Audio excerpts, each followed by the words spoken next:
Ya, bismillahirrahmanirrahim. Assalamualaikum warahmatullahi wabarakatuh. Hari ini kita akan membahas pertemuan ke-9 mengenai how to do a research gitu. Oke, kalau untuk penulisan uh, skripsi gitu ya, atau tesis atau disertasi, biasanya bahasa Inggrisnya itu adalah thesis. Dan biasanya kita bilang kalau suatu hal yang ditulis luar biasa sulit, kita bilang sesuatu yang ditulis dalam blood, sweat, and tears gitu. Karena kita mengerjakannya dengan setengah mati dan kerja keras.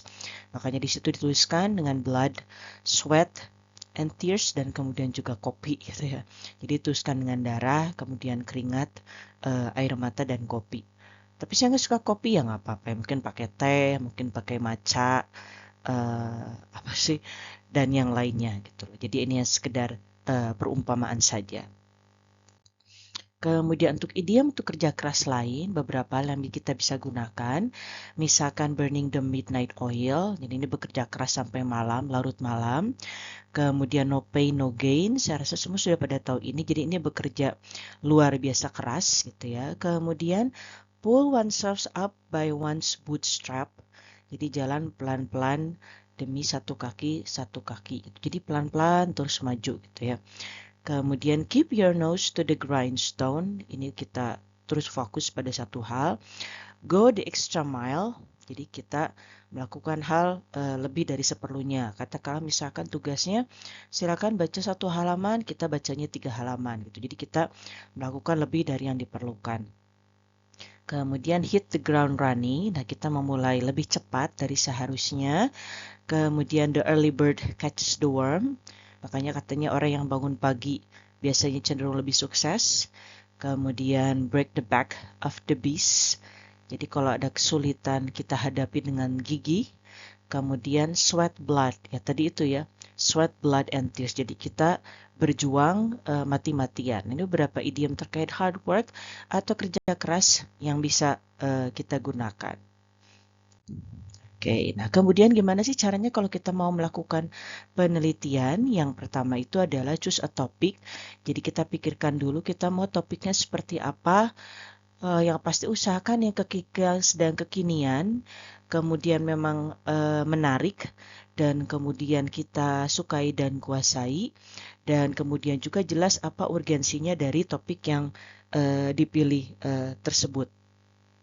Jadi berdasarkan informasi ini, kita bisa dapat ide dari from class discussion and lectures, kemudian reading, kemudian interest dan life experience, kemudian background information on people, issues, and events, asal from textbook or online references books. Jadi kita memang harus banyak update, banyak baca, biar kita bisa dapatkan info terkini terkait apa sih topik-topik kekinian yang sebaiknya cukup menarik dan bisa kita telusuri.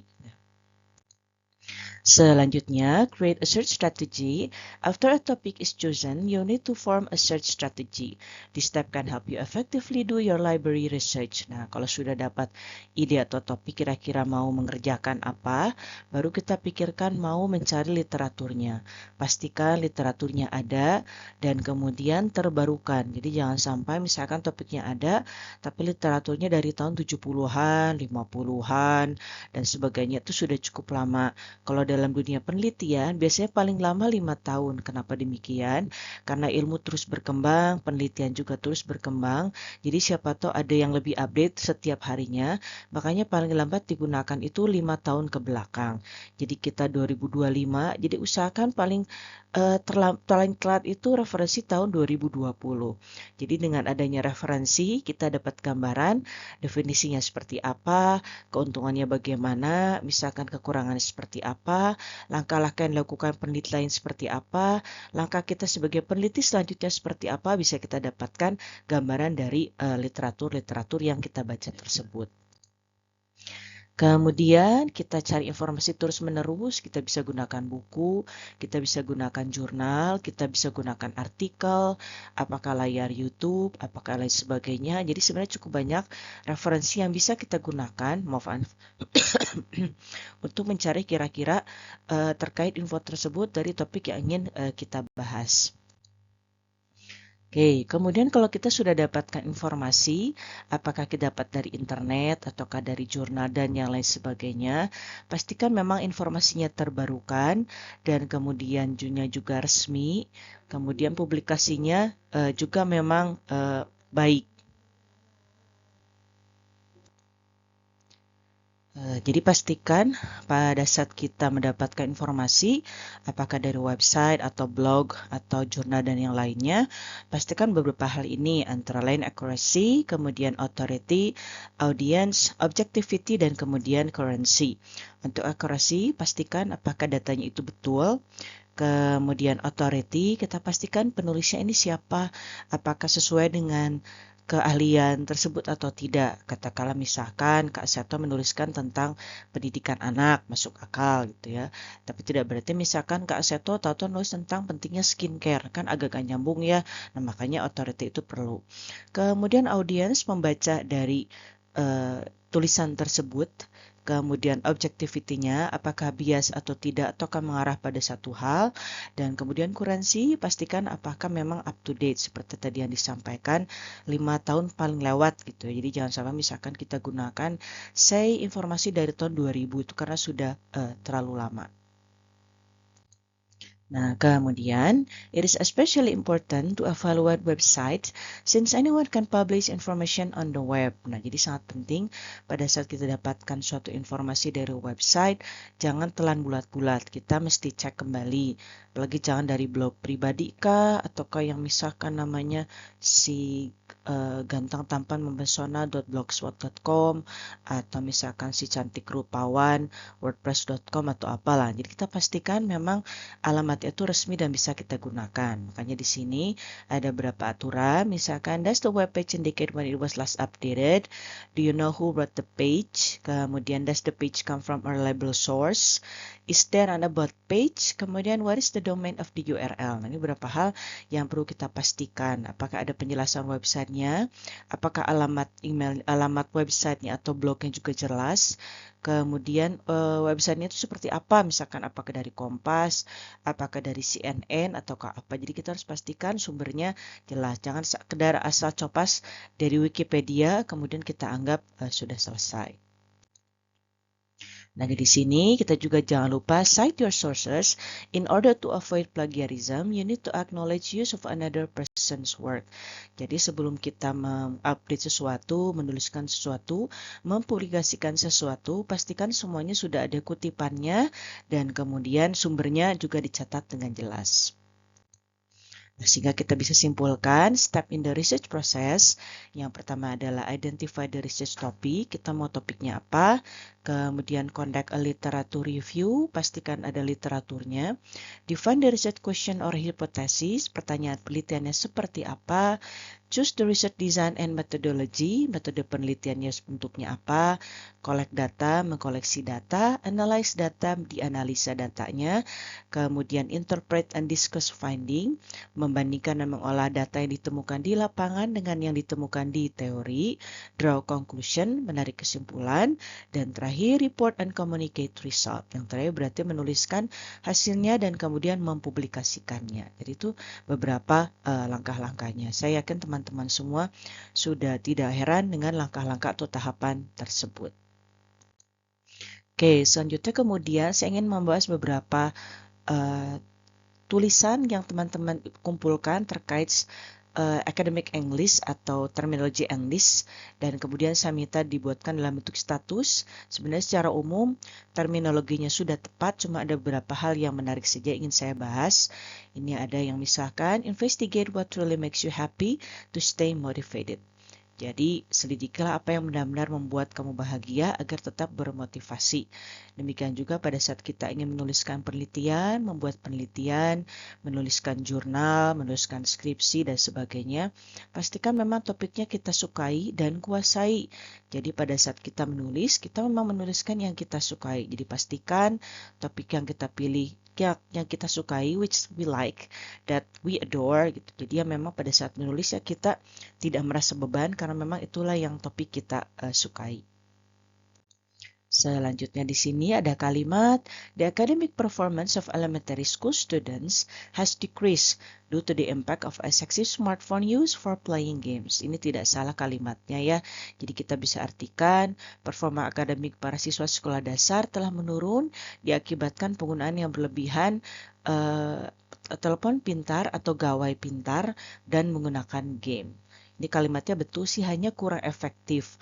Makanya kalau dalam bahasa Inggris dan terutama kalimat akademik, biasanya kita gunakan istilah short is sweet alias pendek lebih baik. Nah, jadi pada saat kita gunakan kalimat seperti ini jadi sedikit kurang efektif. Jadi kita bisa gunakan jadi satu kalimat, misalnya the academic performance of elementary school student has decreased to the impact of excessive smartphone. Sudah saja sampai situ. Atau due to the impact of excessive smartphone games. Nah, itu kan lebih jelas daripada kita gunakan kalimat yang lebih panjang dan kemudian kurang efektif. Oke, kemudian selanjutnya, sometimes I just sit and analyze my thoughts to understand myself better. Ini juga kalimat yang baik dan betul. Kadang-kadang saya suka duduk dan diam dan menganalisa pikiran saya untuk mengerti diri saya lebih mendalam. Jadi memang kalau jurusan BK lebih paham tentunya ya, cuma ini sekedar saran saja. Jadi memang pada saat kita ada apa-apa, kita telah kembali, kita pikirkan kembali, apalagi kalau kita sedang dalam keadaan marah, sedang keadaan kesal, jangan sampai tahu-tahu kita langsung membicarakan apa yang tadi dikeluarkan, atau kita langsung nulis status dan sebagainya. Jadi pada saat kalau kita kesal, kita diam dulu, kita tahan emosi dulu, kita tenangkan diri dulu, baru kita omongkan tadi apa yang bikin kesal, baru kita nulis status dan sebagainya. Jadi jangan kayak spur of the moment, terus kita kesal, terus tahu-tahu kita mengeluarkan suatu hal yang mungkin kita kita sesali gitu. Jadi memang kita diam dulu, kita pelajari emosi kita dulu, kita tenangkan diri, baru kemudian kita uraikan apa sih yang tadi dirasakan gitu loh. Jadi karena kadang-kadang beberapa saat kadang kita kesal, terus kita tahu posting status atau apa dan ternyata jejak digital kita lah yang akhirnya malah merugikan. Jadi ya memang kita pastikan dulu, tenangkan diri dulu, baru kemudian kita utarakan dan keluarkan.